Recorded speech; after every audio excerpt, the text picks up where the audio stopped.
मानुष हो तो वही रस खान, बसो ब्रज गोकुल गाँव के ग्वारन। जो पशु हो तो कहा बस मेरो, चरो नित नंद की धेनु मजारन। पाहन हो तो वही गिर को, जो धरियो कर छत्र पुरंदर धारन। जो खग हो तो बसेरो करो, मिल कालिंदी कूल कदम की डारन। प्रस्तुत पंक्ति। प्रस्तुत सवैया कविवर रसखान द्वारा रचित रसखान ग्रंथावली से हमारी पाठ्यपुस्तक काव्यखंड में संकलित सवैये शीर्षक से उद्गृत है। इस छंद में भक्त कवि रसखान ने श्री कृष्ण की निकटता प्राप्त करने को तीव्र इच्छा की है। यानी रसखान कवि श्री कृष्ण की निकटता अर्थात सानिध्य प्राप्त करने के लिए बड़े आतुर हैं। वो जो है निकटता प्राप्त करने की तीव्र इच्छा है उनकी जो है इच्छा बड़ी तीव्र है। रसखान कहते हैं कि मृत्यु के बाद मेरी मृत्यु हो तो मृत्यु के बाद मेरा जन्म फिर से मनुष्य के रूप में हो। किसके रूप में? मनुष्य के रूप में। मानुष हो तो वही रस खान, मैं मनुष्य के रूप में जन्म लूँ।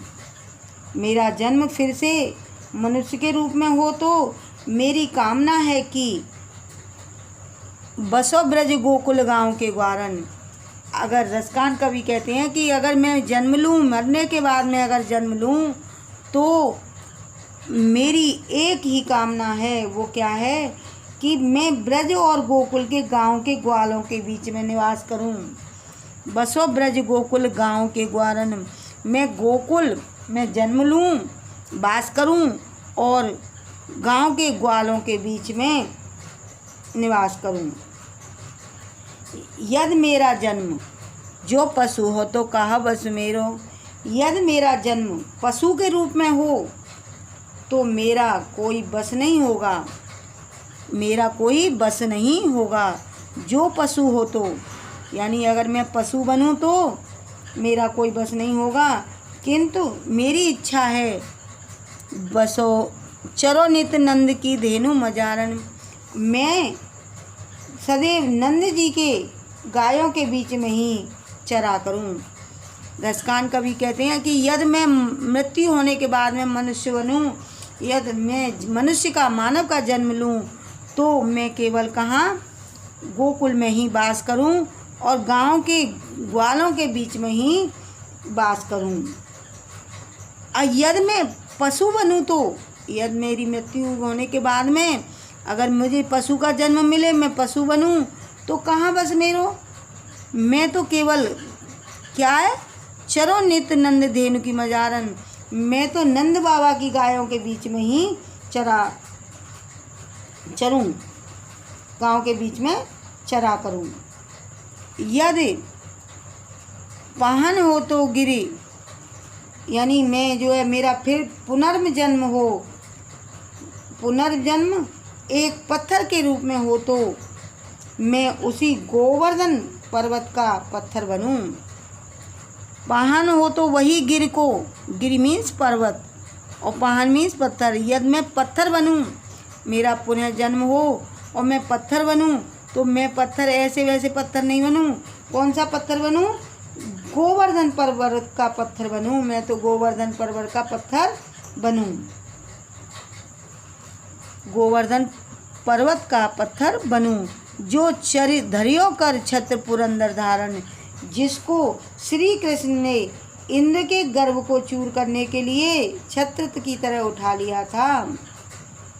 इंद्र का घमंड चूर करने के लिए, इंद्र के घमंड को तोड़ने के लिए श्री कृष्ण ने अपनी उंगली पर छत्र के समान उसे धारण कर लिया था। मेरा जन्म एक पक्षी के रूप में, जो खग हो तो बसेरो करो। अगर मैं पक्षी बनूं, मेरा जन्म पक्षी के रूप में हो तो मेरी इच्छा है कि मैं मिल कालंदी कूल कदम की डारन, कालिंदी मीन्स यमुना, कूल मीन्स किनारा। मैं यमुना के किनारे पर स्थित कदम की डाल पर बसेरा करूं। मैं यमुना के किनारे कदम की डाल पर बसेरा करूं। अर्थात रसखान कहते हैं कि किसी भी रूप में श्री कृष्ण की समीपता प्राप्त हो जाए। मैं तो श्री कृष्ण की समीपता, सानिध्य प्राप्त करना चाहता हूँ, निकटता प्राप्त करना चाहता हूँ। कहते हैं कि यदि मैं मरकर मृत्यु होने के बाद मुझे अगर जन्म मिले तो मनुष्य का जन्म मिले, जिससे मैं गोकुल के गाँव में वास करूं और ग्वालों के बीच में निवास करूं। अगर मैं पशु बनूं तो मैं जो है, मेरा बस कहाँ है, मैं केवल नंद बाबा की धेनुओं के बीच में ही चरा करूं। अगर मैं पर्वत बनूं तो वही पर्वत बनूं, उसी पर्वत का पत्थर बनूं, गोवर्धन पर्वत का पत्थर बनूं, जिसे श्री कृष्ण ने इंद्र का कोप दूर करने के लिए, इंद्र का क्रोध नष्ट करने के लिए, इंद्र का घमंड चूर करने के लिए अपनी उंगली पर छत्र की भांति धारण कर लिया था। वो ही गोवर्धन का पर्वत का पत्थर बनूं। अगर मैं पक्षी बनूं तो मैं यमुना के किनारे कदम की डालियों पर ही निवास करूं। यमुना के किनारे कदम की डालियों पर ही निवास करूं। काव्यगत विशेषताएं। रसखान ने यहाँ अपने कृष्ण प्रेम की अद्भुत अभिव्यक्ति की है। कृष्ण प्रेम की अद्भुत छटा का वर्णन किया है। वे अगले जन्म में कृष्ण की प्रिय वस्तुओं एवं गोकुल के निर्जीव पत्थर तक के रूप को प्राप्त करने की कामना करते हैं। भाषा ब्रज है, रस शांत है, गुण प्रसाद है, अलंकार अनप्रास है, छंद सवैया है।